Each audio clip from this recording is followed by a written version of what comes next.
केंद्र के बड़े नेता तक जमुई आने से कतराते थे। मेरे प्रधानमंत्री की रैलियों की वजह से, उनके द्वारा किए गए विकास के कार्यों की वजह से, मेडिकल कॉलेज की वजह से, केंद्रीय विद्यालय की वजह से, रेलवे की परियोजनाओं की वजह से, मॉडल रेलवे स्टेशन आधुनिकीकरण से लैस रेलवे स्टेशनों की वजह से आज जमुई को जाना जा रहा है। जमुई वासियों के लिए गर्व की बात है। नमस्कार, दर्श न्यूज देख रहे हैं आप और मैं हूं आपके साथ दक्षा प्रिया। लोकसभा चुनाव 2024 के मद्देनजर अब चुनावी सभा का जो सिलसिला है वो शुरू हो चुका है। बिहार की अगर बात करें तो बिहार में सबसे पहली जो चुनावी सभा है उसको संबोधित प्रधानमंत्री नरेंद्र मोदी ने किया। और एनडीए के प्रत्याशी की अगर बात करें तो अरुण भारती वहां से चुनाव लड़ रहे हैं और चिराग पासवान खुद हमारे साथ इस वक्त मौजूद हैं और इनसे बातचीत करेंगे। चिराग जी, एक बड़ी चुनावी सभा और ऐतिहासिक अगर कह ले तो ऐतिहासिक सभा को संबोधित किया और प्रधानमंत्री नरेंद्र मोदी की जो रैली है वो जमुई में पहली बार हुई है, क्या कुछ कहेंगे? नहीं, बिल्कुल। और ये ऐतिहासिक है कई मायनों में, क्योंकि आज से पहले देश का कोई प्रधानमंत्री तो दूर की बात है, केंद्र के बड़े नेता तक जमुई आने से कतराते थे, घबराते थे।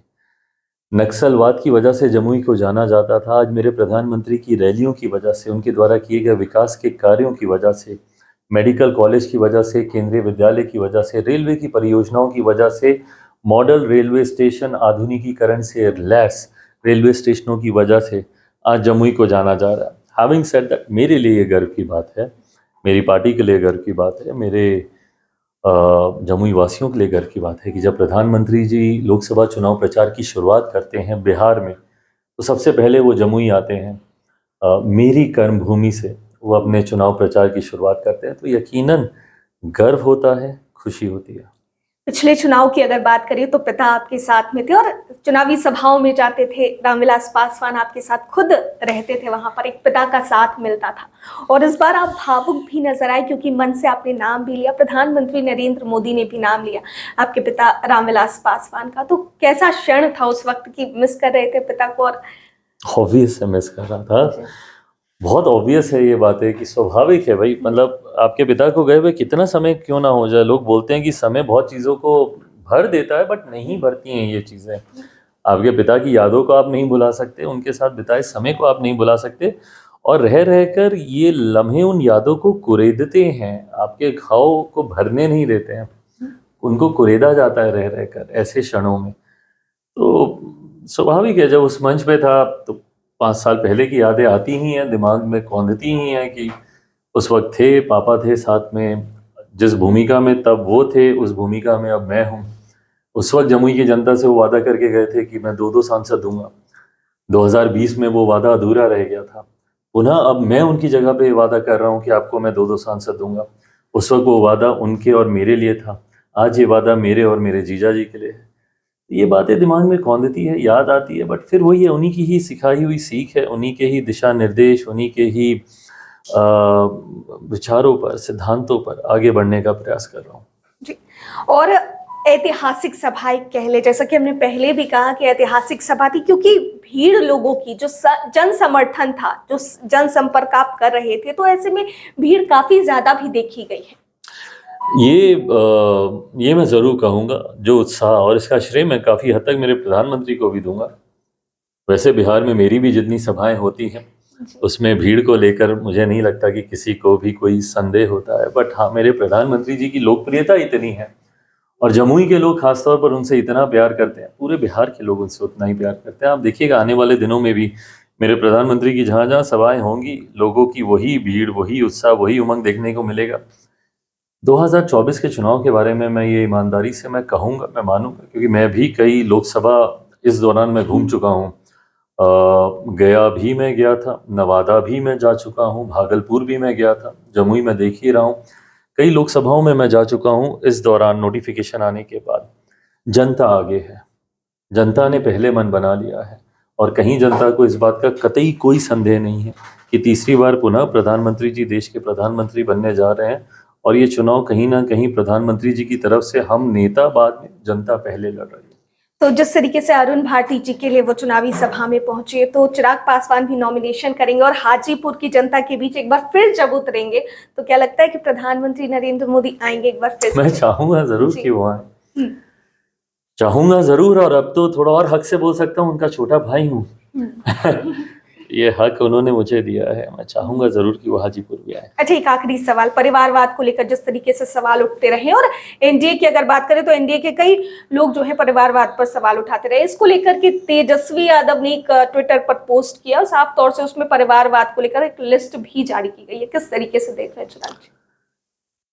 देखिए, परिवारवाद की परिभाषा को बहुत खूबसूरती से परिभाषित मेरे प्रधानमंत्री जी ने लोकसभा के अंतिम सत्र में अपने अंतिम संबोधन के दौरान किया था। और वहाँ पर उन्होंने इस बात को बताया था कि परिवारवाद का मतलब परिवार के उन काबिल सदस्यों का आगे आना नहीं। और मैं भी इस बात को मैं मानता हूँ कि अगर आपके परिवार में किसी में काबिलियत है, आप उनको सिर्फ इसीलिए रोकें जस्ट बिकॉज कि वो आपके सदस्य हैं, ये भी गलत है। और काबिलियत छुपती नहीं है।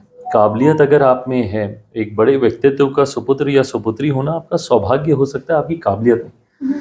सौभाग्य से आपको मौका मिल सकता है, बट आपकी काबिलियत ही आपको आगे लेकर जाती है, विजय के रथ पे सवार करती है और आपको जीत दिलाती है। और उस मुकाम पे बने रहने के लिए भी आप में वो काबिलियत होनी चाहिए। 2014 में मैं भी एक परिवारवाद का ही हिस्सा था क्या हूँ, मैं झुटला थोड़ी सकता हूँ कि मैं रामविलास पासवान जी का बेटा हूँ। और ये मेरे लिए तो गर्व की बात है कि मैं उनका बेटा हूँ।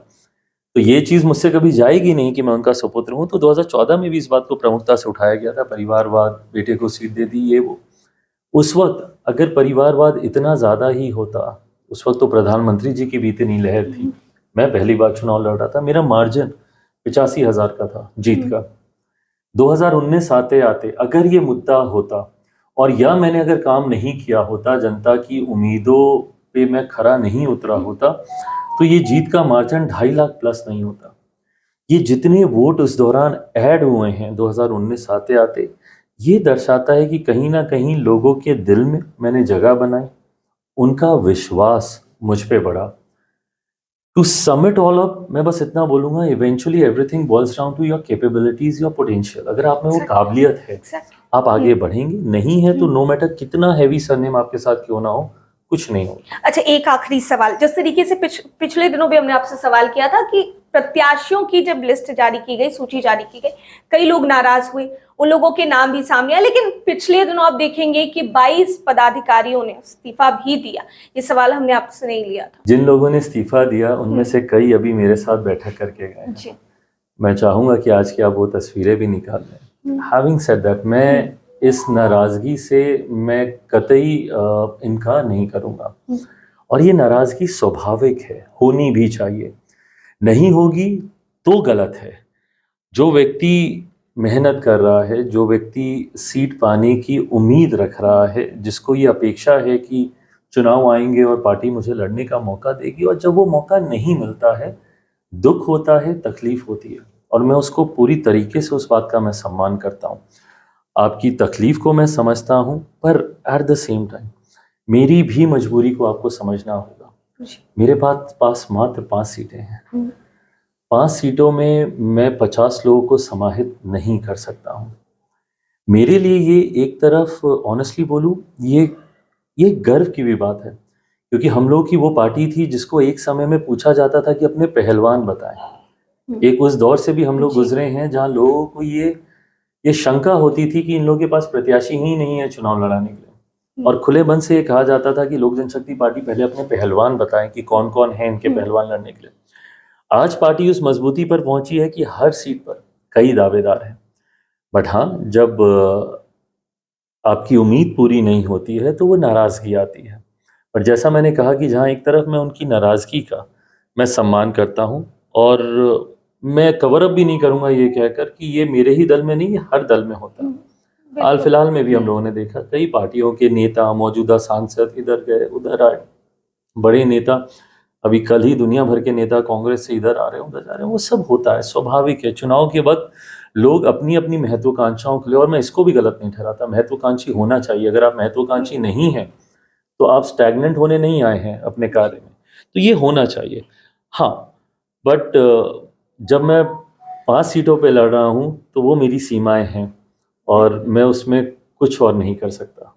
चलिए, बहुत बहुत शुक्रिया हमें Thank समय you. देने के लिए और बात करने के लिए। तो एक बड़ी चुनावी सभा को संबोधित करने के बाद चिराग पासवान से खास बातचीत हो रही थी और ऐसे में चुनाव के लिए पूरी तरीके से अब चिराग पासवान और लोक जनशक्ति पार्टी रामविलास के तमाम प्रत्याशी तैयार हैं। दर्श न्यूज में फिलहाल के लिए इतना ही। बने रहिए हमारे साथ देश और दुनिया की तमाम खबरों के लिए। कैमरा पर्सन ऋतिक के साथ मैं दक्षा प्रिया, दर्श न्यूज पटना।